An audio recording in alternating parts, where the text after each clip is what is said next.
Imagina você encontrar uma pessoa que é igual a você, só que ao mesmo tempo é diferente de você, e a partir disso você tem que interagir com ela, criar planos, conversar.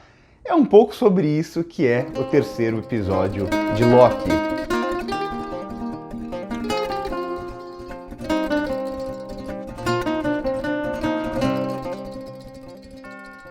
Só antes de começar a falar sobre o episódio, eu queria pedir para vocês compartilharem esse vídeo com os amigos de vocês, passar para aquelas pessoas que gostam do MCU, porque eu tô sentindo aqui que na série de Loki os views estão mais fracos, até tá tendo algumas interações, isso é sempre bem legal, então eu também peço que vocês sempre comentem bastante pra gente poder trocar essa ideia. Eu adoro o comentário de vocês sempre têm referências a mais, como eu sempre digo, os meus vídeos não são para buscar referências nem nada do tipo, então comentem também aqui embaixo.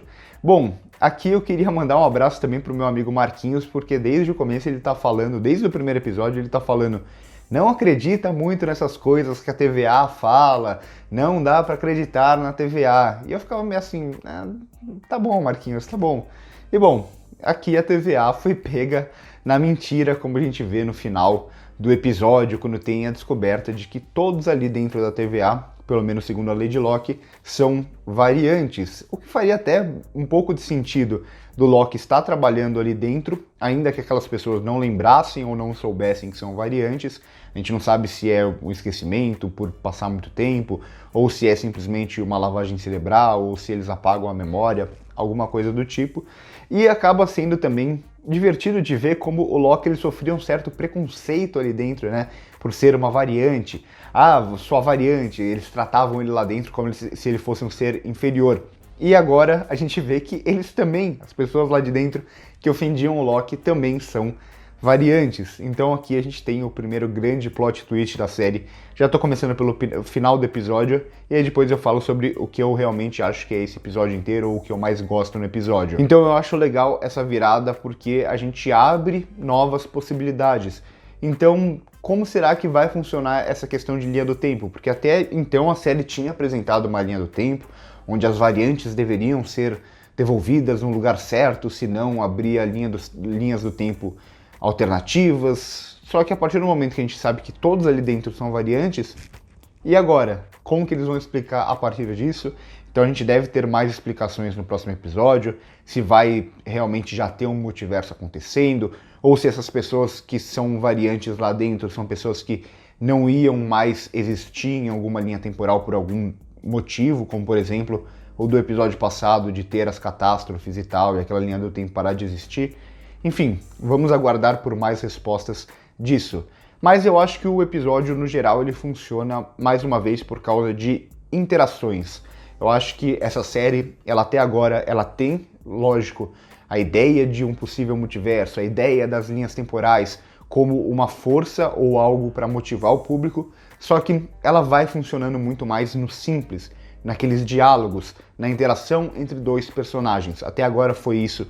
Nos dois primeiros episódios, a interação entre o Tom Hiddleston e o Owen Wilson, então entre o Loki e o Mobius, e aqui a gente tem essa interação entre o Loki e Lady Locke. Então aqui a gente acaba tendo uma divisão de protagonismo muito forte nesse episódio, até porque esse episódio começa com a Lady Locke, então a gente pela primeira vez coloca a série, coloca ela em primeiro plano, isso é interessante. E a partir de então, eu acho difícil até falar que ela é a protagonista, porque parece que o Loki sempre tá tomando as ações, tá tomando as decisões, mas tem uma divisão muito boa aqui entre dois personagens que ao mesmo tempo que são muito iguais, porque eles têm meio que mais ou menos a mesma origem, só que eles ao mesmo tempo são muito diferentes porque eles seguiram caminhos opostos na vida. Então, de certa forma, essa série ela fala bastante também sobre como as pessoas vão mudar a partir daquilo que elas vivenciam, esquecendo um pouco aquela ideia de que uma pessoa ela sempre vai tomar as mesmas decisões e de certa forma conflitando um pouco também com o determinismo que a série já tinha abordado anteriormente. Então aqui a gente vê duas pessoas que vêm do mesmo lugar e se transformam em pessoas completamente diferentes.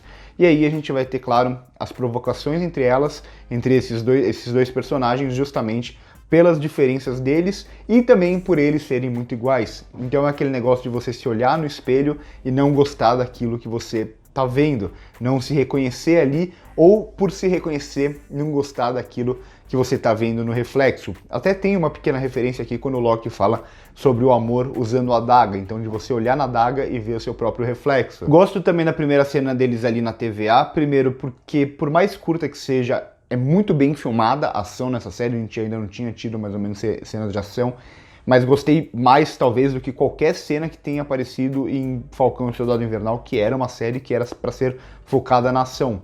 Aqui as cenas de ação são muito bem feitas e é muito legal ver como a Lady Locke, ela não conhece realmente a TVA. Ela sabe quem é a TVA, ela conhece os planos da TVA, ela sabe como funciona a TVA, só que ela não sabe como que é dentro da TVA. Até uma das perguntas que ela faz pra garota ali quando ela tá manipulando a mente e tal, ela pergunta como que é a TVA por dentro. E aqui a gente vê ela chegando na TVA e sutilmente ela tentando usar o poder dela e descobrindo na prática que o poder dela não funciona ali dentro. A partir de então a gente vê os dois saindo daquele local, graças ao Loki, e indo parar no planeta Lamentes, que, se eu não me engano, nos quadrinhos é um planeta Kree, e aqui a gente vê eles no futuro, então é a primeira vez, se eu não me engano, na série que esses personagens vão parar no futuro, trazendo mais uma vez a ideia desse tempo mais volátil, que não tem tanto, por mais que tenha um conceito de passado, presente e futuro, ao mesmo tempo tudo acaba se transformando meio que na mesma coisa a partir do momento que você pode viajar no tempo, você pode ir para esses diferentes lugares.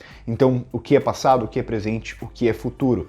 E aí talvez tenha uma grande facilitação aqui de roteiro, que é justamente acabar a bateria ali daquela máquina, né, de viajar no tempo, o Time Pad. É uma facilitação de roteiro para deixar os dois presos ali dentro do planeta e acontecer tudo aquilo, mas eu meio que ignorei isso porque a interação entre eles é muito boa. Então tinha tudo para ser um episódio que podia não funcionar justamente por não ter tanta substância ali dentro durante a grande parte do episódio. É um episódio muito focado nesses dois atores e, por sorte, eles conseguem se entender muito bem aqui. Eu já gostei demais da Lady Locke assistindo esse episódio, tinha um pouco de dúvida. Ela tem um pouco daquele charme do Loki, ao mesmo tempo que ela é diferente, e a gente tem essa interação dos dois que vai mover o episódio pra frente, por mais que a trama se mova muito pouco nesse episódio. Então vai ser um episódio totalmente focado na interação desses dois personagens, e aos poucos eles começam a se aproximar muito por causa das diferenças, algo que eu comentei anteriormente. O que eles têm de igual parece que não bate muito, parece que quando um se enxerga no outro, isso não funciona direito. Mas quando eles entendem as diferenças, ou quando eles começam a conhecer um pouco mais da vida do outro, daquela vida que eles não viveram, aí eles começam a se entender um pouco mais. E o episódio vai se resumir basicamente a eles tentando sair daquele lugar, eles tentando carregar aquele aparelho que vai fazer eles saírem daquele lugar. E nisso a gente vai ter alguns ótimos momentos, como o momento do bar, aquela conversa que a gente tem também o Loki cantando, né, o Tom Hiddleston cantando no bar, que é muito legal. E a gente tem o diálogo dos dois que meio que revela um pouco sobre o Loki ser bissexual. Aí eu não sei se o termo bissexual aqui é correto, porque o Loki tem muito esse negócio que eu já falei no episódio passado, de ter uma forma meio volátil, então ele se transforma em outras pessoas, ele muda de forma o tempo inteiro, ele se transforma em homem, ele se transforma em mulher, nos quadrinhos ele se transforma em animal. Então eu não sei se é exatamente ele ser bissexual, como ele meio que comenta aqui, né, nesse episódio, ou se é algo muito mais amplo do fato dele simplesmente não ter um gênero tão definido, justamente por causa dessa volatilidade dele. Quando você é muitas pessoas, você é um pouco de todas elas, mas você não é necessariamente nenhuma delas. Então pode ser um pouco disso, vamos ver se eles vão explorar isso, se vai ter espaço para explorar, ou se eles vão por esse caminho, ou se foi só essa afirmação feita e talvez isso fique meio de lado até quando a Marvel decidir explorar novamente. Ainda assim, gosto da escolha aqui, gosto da escolha de falar um pouco sobre essas questões também, até amorosas, sexuais, dos dois Lokis aqui, que era algo que a gente nunca tinha visto antes no MCU, o Loki tendo esse tipo de relacionamento com ninguém. E aí a gente chega na sequência ali final, que é um belíssimo plano de sequência.